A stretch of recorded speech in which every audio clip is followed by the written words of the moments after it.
Vincent. Bonjour. Bon bah alors tu vas nous montrer ta bécane. Eh bien oui, je vous présente donc un modèle de chez Honda, la NC750X en version DCT.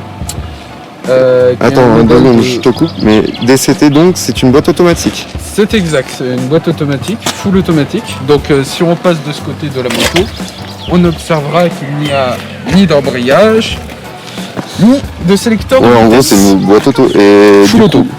Il y a quoi comme spécificité sur cette moto? C'est-à-dire en mode rangement Donc en dehors qu'elle est full automatique et qu'elle est accessible au permis A2, on a donc à la place principale un coffre pouvant accueillir quand même qui est un casque, plutôt grand, plus les gants. Ouais.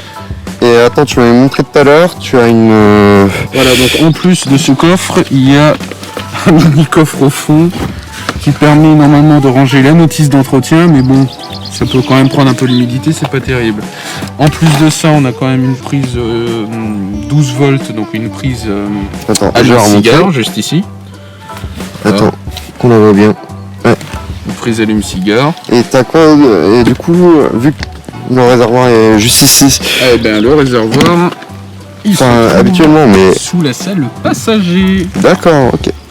Voilà, donc du coup, tout s'ouvre depuis la clé normale qui à droite ouvre le coffre et à gauche ouvre donc l'essence. Oui.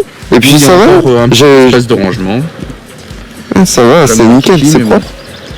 Et du coup, je vois aussi que tu as tes valises latérales. Oui, j'ai eu donc en option deux side case Honda.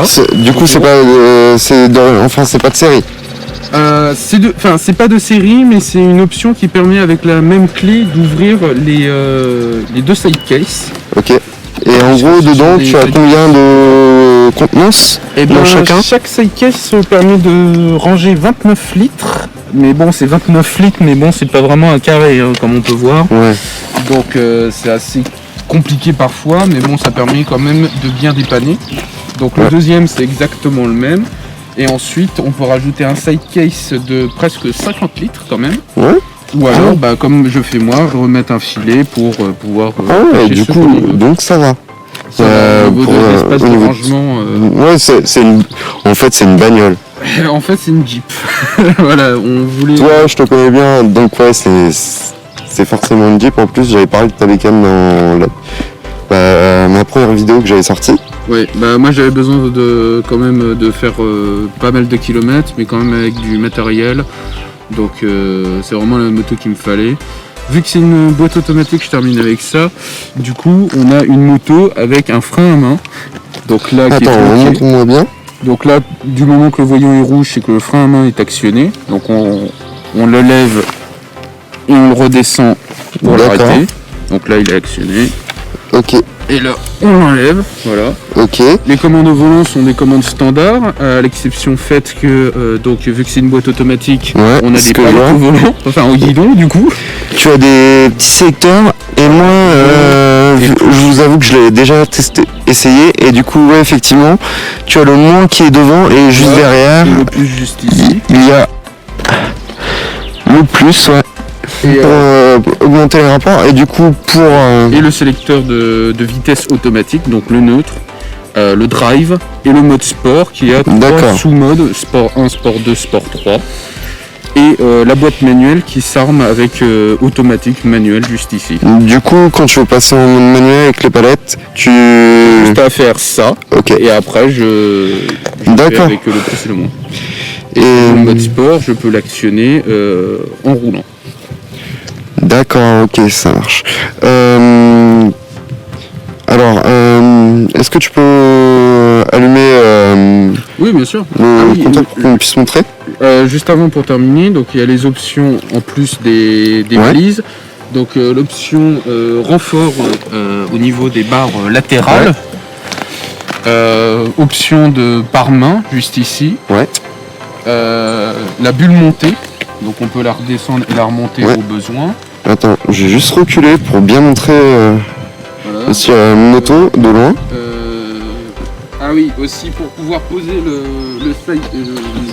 Attends, case ça aussi c'est en option. Donc toute cette partie-là avec pour se maintenir en tant que passager aussi. D'accord. Et le central aussi est en option malheureusement.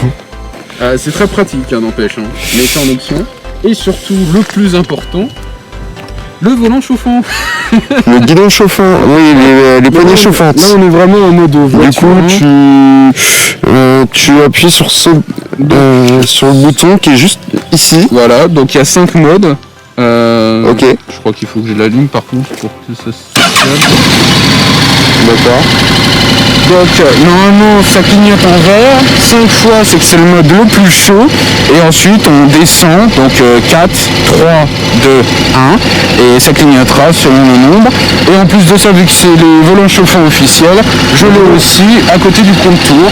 Ouais. Et du coup, tu as le traction control sur cette moto? Alors oui, il y a le traction control qui est activable par défaut.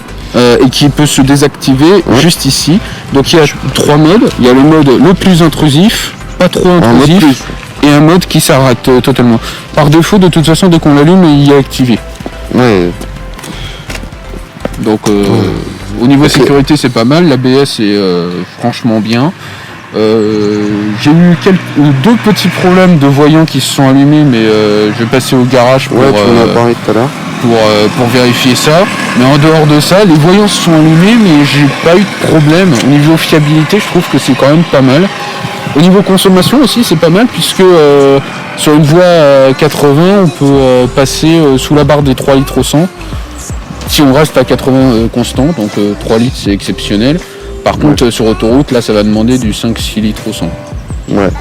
Ouais, du coup, en vrai, c'est une véritable bagnole. Bah, au niveau des performances, c'est vraiment comme les voitures japonaises qui sont vraiment comment dire, je sais pas, quelque chose de raffiné. Enfin, je sais pas.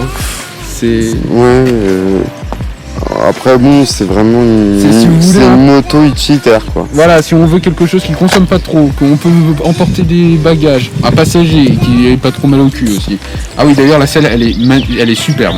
Franchement, pour l'avoir déjà essayé, oui, je confirme.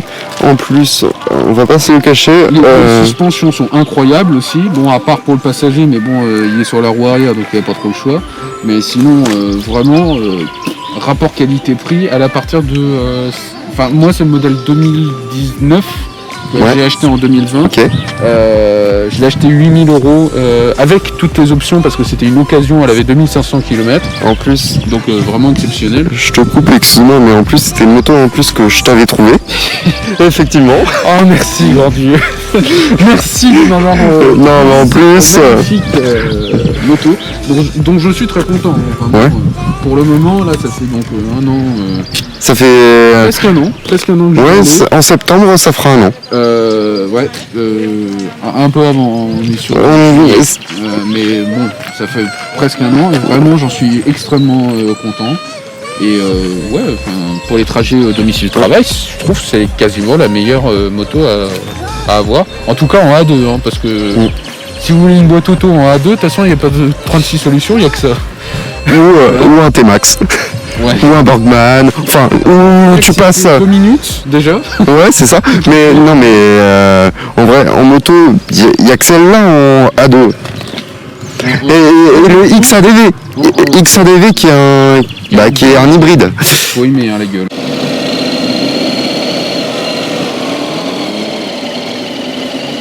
Bon bah du coup c'est parti pour l'essai. Il y a mon pote qui est juste derrière avec le Jex. Donc là, ce qui est vraiment sympa, c'est que oui, effectivement, c'est une boîte auto, ça fonctionne. L'auto il rapporte passer tout seul, c'est vraiment marrant. Moi qui n'ai pas l'habitude de passer mes rapports comme ça.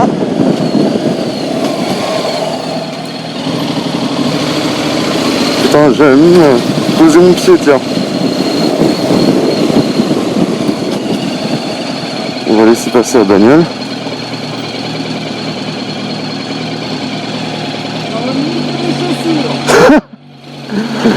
Mon pote qui se plaint. qui a l'habitude de sa boîte automatique avec le sélecteur. Et ouais, non, vraiment, c'est quand même marrant comme bécane à utiliser. Et je vous avoue que, bon, moi je me suis mis direct en mode sport.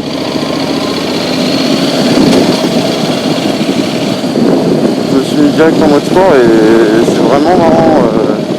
Voilà, ça fait bizarre puisqu'on pouvait. C'est comme un scooter.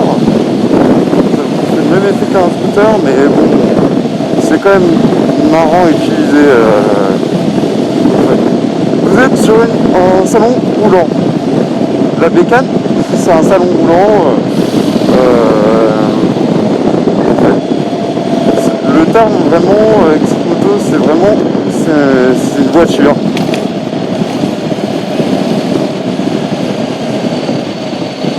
En plus, bon là je roule sans pas que le micro ni rien.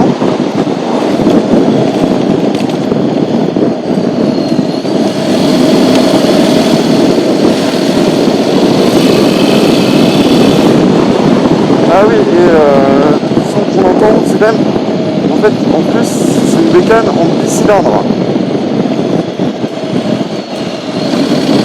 C'est une bécane en bicylindre, du coup, on a le ronron du bicylindre qui est plutôt sympa.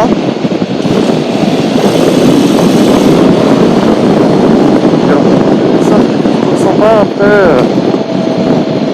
j'avais déjà vu des tests.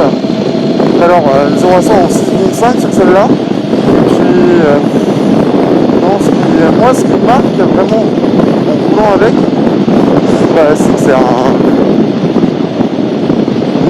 Pour moi, déjà, G6S c'est un vélo, mais alors ça, c'est vraiment un vélo. C'est un fauteuil roulant sur deux roues. Il n'y a rien à faire, il n'y a rien à faire. Et puis, non, c'est sympa. Je vais juste passer en mode manuel.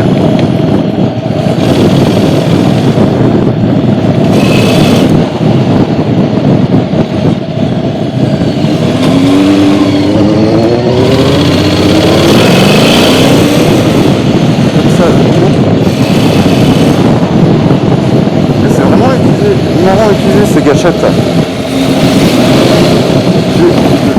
Moi je suis pas habitué, pour l'instant j'ai roulé qu'avec une boîte avec ma G6S, pour l'instant utilise juste devant, mais il y a un truc qui est vraiment marrant avec cette moto, que je trouve kiffant.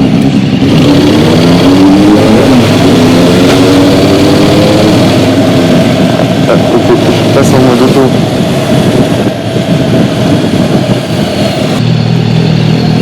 C'est impressionnant comment ta bécane est facile, mec. Je me rappelais pas que la tienne était aussi permissive par contre. Quoi? Je me rappelais pas que la tienne était aussi permissive. Je dois aller. Ouais, mais la tienne. Je respecte à peu près le régime moteur, mais bon, tu pourrais aller bien au-dessus. Ouais, mais sinon la tienne, je trouve au final, elle est vachement plus maniable que la mienne. Hein. Bah, la tienne, ouais, là dans le virage qu'on a fait, je me suis. En fait, à l'avant, tout le poids sur le la G6S est à l'avant, alors que toi, tout le poids est à l'arrière. Et c'est vraiment marrant à utiliser et. Équilibré, parce que la tienne, t'as tout le poids à l'avant. Ouais. Et même toi, t'es penché vers l'avant, donc au final, t'as rien à l'arrière. Ouais, et puis même, je t'ai entendu faire des retours, alors que celle-là, bon, au final, je suis vraiment sur un fauteuil. Là, la tienne, c'est très drôle comme petit jouet fun, en tout cas, c'est sûr. Ouais, c'est sûr. Après, la tienne, c'est vrai, c'est vraiment un fauteuil. Et je l'admets, hein. Je l'admets, c'est vraiment un fauteuil. C'est vraiment. Bah, c'est deux philosophies différentes. Mais c'est vrai que t'as tout de suite un Ouais. peu avec celle-là. Ouais.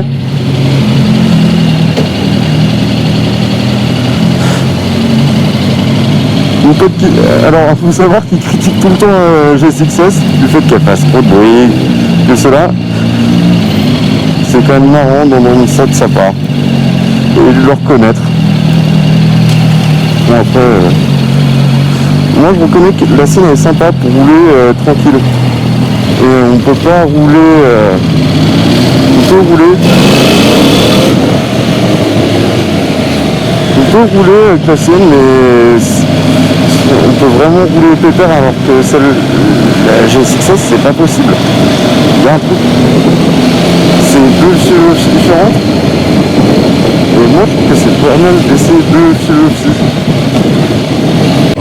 On va pouvoir un petit peu la pousser. Je vais me remettre en mode sport parce que bon, ça sert à rien. Ok.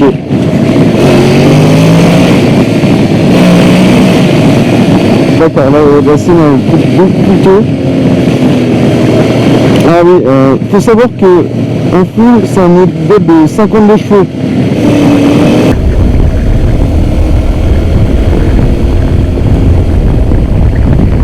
J'ai oublié que...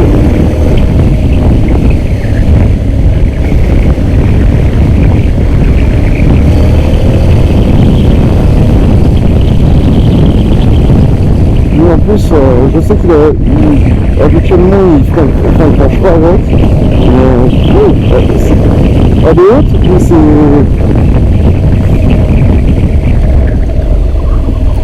Faut reconnaître qu'il y a un... Enfin, je suis là en mode, faut reconnaître, mais les gars, juste à tester, c'est marrant. Il n'y a pas cet aspect fun, mais c'est une bécane qui est au final ultra pratique. Et après, il faut juste s'habituer au fait de passer les vitesses quand on se met en mode sport, avec les deux petites gadgets qui sont là. Mais que je vous ai montré tout à l'heure, mais sinon c'est marrant. Hein. Non, je suis vraiment bien.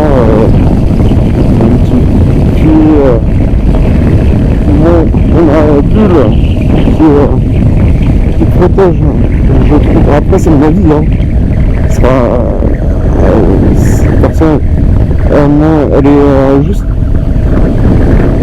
juste comme il faut. Après, bon, c'est lui qui l'a réglé. Enfin, il l'a réglé à sa hauteur.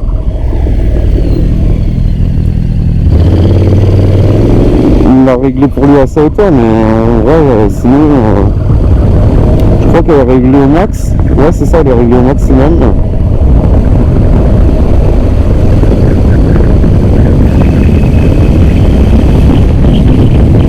Elle est réglée au maximum, mais au final, elle s'arrête quasiment au milieu du casque. Une petite protection après sur le dessus. Enfin, je trouve que ça passe encore. Mais c'est dommage que au niveau de la protection, on soit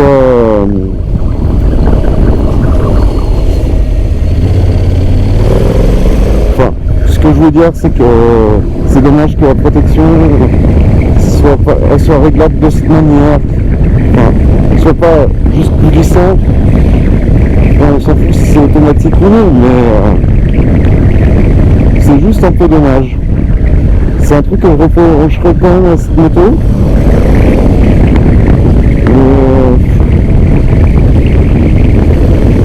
Elle a quand même un bon comportement qui est agréable.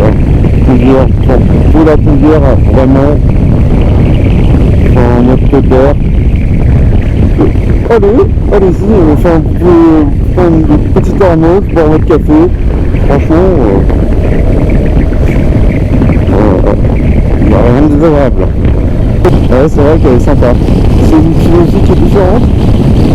Moi qui me casse tout le temps le dos sur mon Roadster, là, j'avoue que c'est vrai que c'est un salon et c'est pas non plus désagréable de rouler sur ce genre de moto. Je le reconnais, tu avais raison. Perso, c'est pas le type de moto que je pourrais acheter. Enfin, je pourrais pas acheter une moto boîte automatique, c'est pas pour moi. Mais vu que c'est pas ma moto, c'est vrai. C'est la deuxième fois que je la teste, mais bon, moi il y a cette espèce des palettes, comme sur une voiture au final. Les palettes dans le gradage ou pour monter des rapports, c'est vraiment difficile d'accès. Bon, lui, il a foutu son espèce de régulateur de vitesse. Enfin, c'est pas pratique de choper, mais pour moi, ça aurait été plus logique de foutre une gâchette à gauche, une gâchette à droite, parce que faire ça, c'est un peu chiant.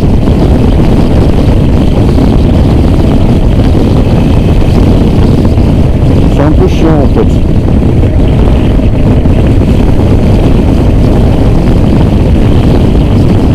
C'est vrai que sinon, je le disais tout à l'heure, je passe un mode sport en mode enfin en drive ou en sport, j'ai pas de différence. Enfin, la différence est légère. Bon. Moi, je vous conseillerais, si vous en achetez, de rester en mode sport. C'est vraiment le mode le plus sympa. Déjà, bon, moi comme je te dis, je vire toujours Traction Control, j'aime pas ça. J'aime vraiment pas ça, Traction Control. Je trouve ça beaucoup trop intrusif quand tu vas apprendre à piloter un peu ce genre de moto, sur le circuit, ça sert à rien je suis même au final, je vais quand même tester voir si c'est intrusif.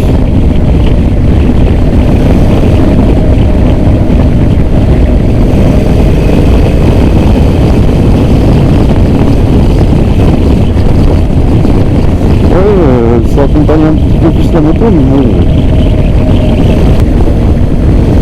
Bon, bah du coup, moi je vous ai donné à peu près en globalité mon avis sur cette moto.